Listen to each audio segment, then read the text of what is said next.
Hi, in this video I want to walk you through the steps of making a contact sheet using Adobe Bridge and briefly going over into Adobe Photoshop just to complete the process. Uh, Contact sheets are very useful both for many of the assignments I'm going to give you this semester, but also for other applications as a professional photographer. And I'll talk a little bit more about contact sheets in a minute. First of all, let's actually get started. We're in Adobe Bridge, and this is how it opens up. It generally defaults into the Essentials panel, and it's usually on whatever user it defaults to. And the user panel will show various volumes, all the volumes that are on this computer drive, but that's not where we want to be or where you want to be in order to access your external drive.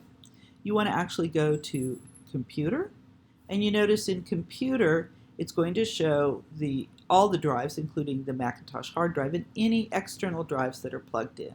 In this case, my ideal student, and in your case it would be your external drive. So remember to get into those drives. You just select it, double click or right click, and just move into the volume, navigating into the folder and into the subfolders that you want. And here we are into the 25 photos with the files I'm going to work with for the demo today. First thing I need to do is to select 20 files. We're going to put 20 files into our contact sheet today. So the easiest way to do that, if you have 20 files that are together, is to pick the first one, hold the Shift key down, and go to the last one. In this case, it's right here. And with the Shift key held down, you select the last one. And that will select all those files together. And I pre-calculated this. In this case, it's 20. Which is what we want. But let's say your files aren't all together. I'm going to just do a Command D. That would be Control D on a PC, and that will deselect my files. If you want to select them individually, hold the Command key, Control on a PC, and just while it's held down, you're able to just select individual files, not even necessarily in order. I can just keep selecting them. Come down here, and I'll just keep selecting files until I have 20. Right now I have 14, 15, 16, 17, go back up here, 18, 19, and 20. And if you accidentally select too many, see I hold this down and I get 21, it's easy, just keep that Command key selected, hold it held down, and click again, and it will deselect it. Okay, so we have 20 selected. We're going to move on to the next step. We're going to go up to the Tools menu up here. Now, here's an oddity I just want to explain briefly. In a Mac, this Tools bar, this Tools menu, or we call it the menu, main menu, is going to be outside of the workspace and up above. On a PC, it's in the workspace, which kind of makes more sense, but this is the way that Mac has decided to do it. So if you're looking for it and you're like, where is it? It's above the window. So we go to Tools, Photoshop, and Contact Sheet 2.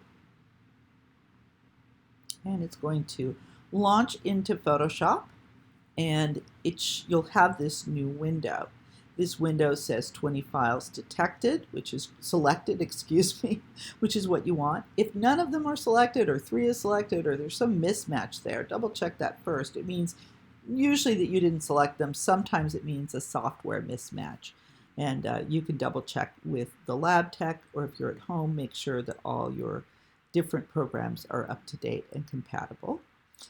So once you have that selected, double check here. Mostly these are already set up, but you might find that they change. You want to make sure that Flatten All Layers is selected. That's going to make things easier. Down here with the thumbnails, this will often be a little bit different. The most important thing you need to do for this assignment is select 4 columns and 5 rows. That's going to give us the contact sheet, the optimum contact sheet that I want you to submit. And once you're done with that, you're going to click OK. And it's going to appear to take a fair amount of time, so be patient with this. As long as you see this little cursor going around, this little series of dots, it means it's working on it. It'll seem like it's never going to happen, and then it'll happen all at once, depending on the speed of the computer. They used to have it so that the little thumbnails came in, and that was a little more reassuring. Now it just stays blank till it's done. Another thing while we're waiting for this, I'll tell you a couple things. Notice that we are now in Photoshop. You can always tell what program you're in by looking up at the corner on that menu, and that's important. Sometimes you're trying to get something to activate, and it's because you've actually clicked into another window. Oh, there we are. That was fast. Let me actually quickly show you that. So right now we're in Photoshop. We're looking at the contact sheet. But if we click back onto here, we're suddenly in Adobe Bridge.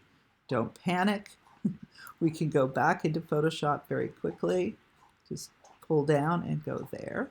And now we're back in Photoshop.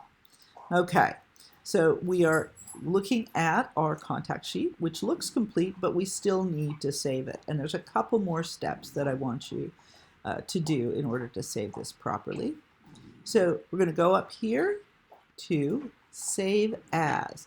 If you just save it, that's okay, but the Save As is going to give you a couple more options. So we'd rather do Save As so that we can put it where we want it to be and save it in the file format that we want to save it and rename it. So we're going to Save As, and we're going to get a new window here.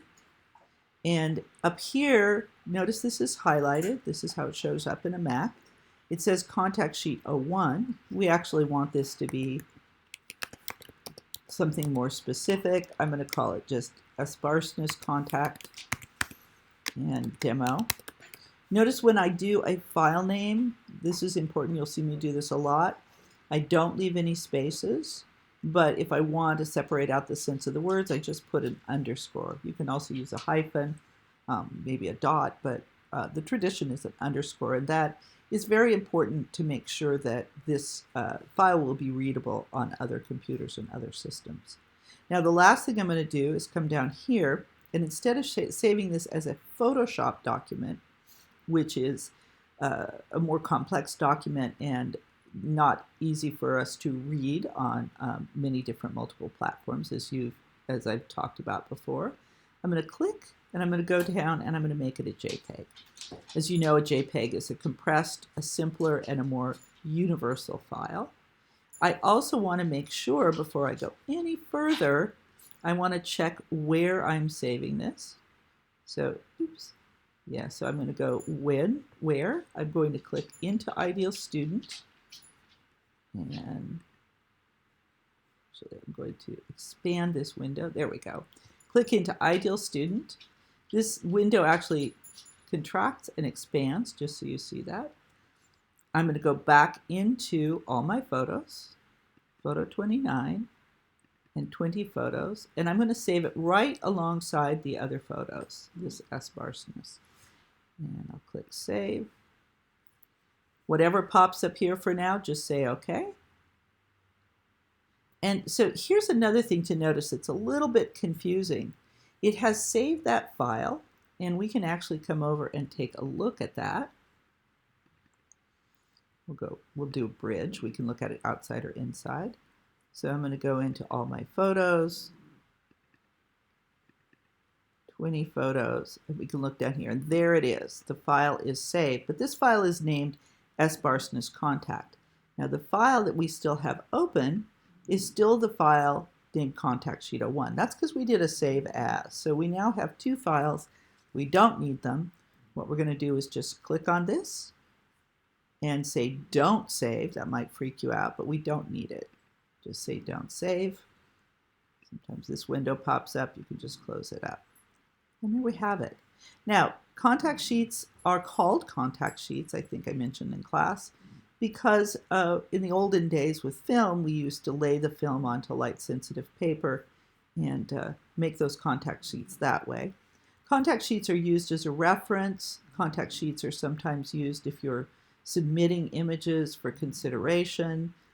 They can be used for various various different purposes. So this is a general, overall useful strategy for creating a contact sheet, which you'll be required to do for assignments, but will also come in handy later.